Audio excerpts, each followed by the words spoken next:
এয়া হৈছে নাজিৰাৰ সুন্দৰপুখুৰী গাঁৱৰ ৰাইজ দেই। মানে যি পাৰোঁ নিজৰ সামৰ্থ্য অনুসৰি সহায় কৰিবলৈ চেষ্টা কৰিছোঁ। কাৰণ আপোনালোকে দেখিছেই চাগে মোৰ ভিডিঅ' যিসকলে চাইছে, সুন্দৰপুৰবাসী ৰাইজৰ এনেকুৱাই অৱস্থা হ'ল, মানে বানপানীয়ে এনেকুৱাই ক্ষতি কৰিলে, সেই ক্ষতি হয়তো কোনেও পূৰাব নোৱাৰিব। তথাপিও অকণমান সহায়ৰ হাত আগবঢ়াবলৈ চেষ্টা কৰিলোঁ। আৰু মোৰ লগত গৈছিলে মোৰ ঘৰৰ ওচৰৰে 3গৰাকী বৌ গৈছিলে। তেখেতসকলে যথেষ্ট সহায় কৰিলে। এই ক্ষেত্ৰত বহুত বহুত ধন্যবাদ তেওঁলোকক। যি এই কাপোৰখিনি বিলাওঁতে মানে ভাইটিয়ে যথেষ্ট সহায় কৰি দিলে, মানে গাঁৱৰ গোটেই মানুহৰ লিষ্ট বনাই মেলি।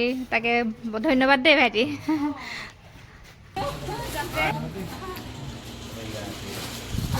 এটা কথা ক'ব লাগিব, সুন্দৰপুখুৰী গাঁৱৰ ৰাইজসকলে খুব নিয়াৰিকৈ মানে কাপোৰবিলাক গ্ৰহণ কৰিলে। যেনেকৈ মানে হেতা ওপৰা লাগে যে, তেনেকুৱা কিন্তু একো নাই দেই। তাতে একদম ধুনীয়াকৈ কাপোৰবিলাক আমি ডিষ্ট্ৰিবিউট কৰিব পাৰিলোঁ। আৰু একচুৱেলি এইবিলাক যিবিলাক কাপোৰ দিছোঁ সকলোবিলাক নতুন কাপোৰেই হয়, কাৰণ পেকিং নাছিলে। যিহেতু বহুতখিনি নিব লগা হৈছিল, সেইকাৰণে পেকিং কৰিবলৈ অকণমান অসুবিধা হৈছিল, যাৰ কাৰণে পেকিং কৰা নহ'ল দেই।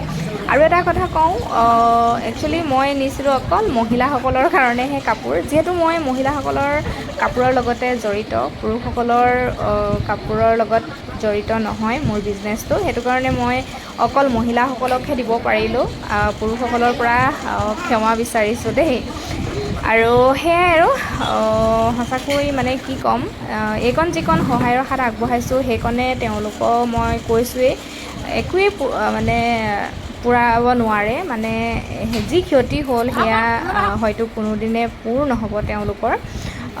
কিন্তু তথাপিও মানুহে মানুহৰ বাবে এইকণটো সহায় কৰিবই লাগিব। আৰু সঁচাকৈ মই খুব সুখী হৈছোঁ এইকণ সহায় কৰিবলৈ পাই। আৰু এইকণ সুযোগ যে ভগৱানে মোক দিলে, তাৰ কাৰণে ভগৱানকো ধন্যবাদ দিব লাগিব। আৰু আশীৰ্বাদ কৰিব আপোনালোকে, এনেকৈ যাতে আগলৈও সহায় কৰি যাব পাৰোঁ মানুহৰ বাবে, তাৰ কাৰণে সকলোৱে আশীৰ্বাদ কৰিব বুলি আশা ৰাখিলোঁ। আৰু পুনৰবাৰ মই সকলোকে ধন্যবাদ জ্ঞাপন কৰিছোঁ দেই। কাৰণ সকলোৱে সহায় সহযোগিতা আগবঢ়োৱাৰ ফলতহে মই ইমানখিনি কৰিব পাৰিলোঁ। আৰুনো কি ক'ম, সেয়াই আৰু মোৰ মানুহজনেও এই ক্ষেত্ৰত বহুত মানে ছাপোৰ্ট কৰিলে, সহায় কৰিলে। তেওঁকো বহুত বহুত ধন্যবাদ জ্ঞাপন কৰিছোঁ।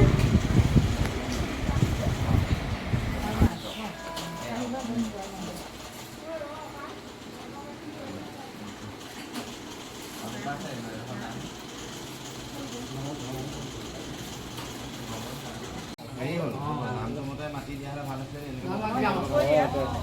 অজিত বৌ আহিব বুলি আছে।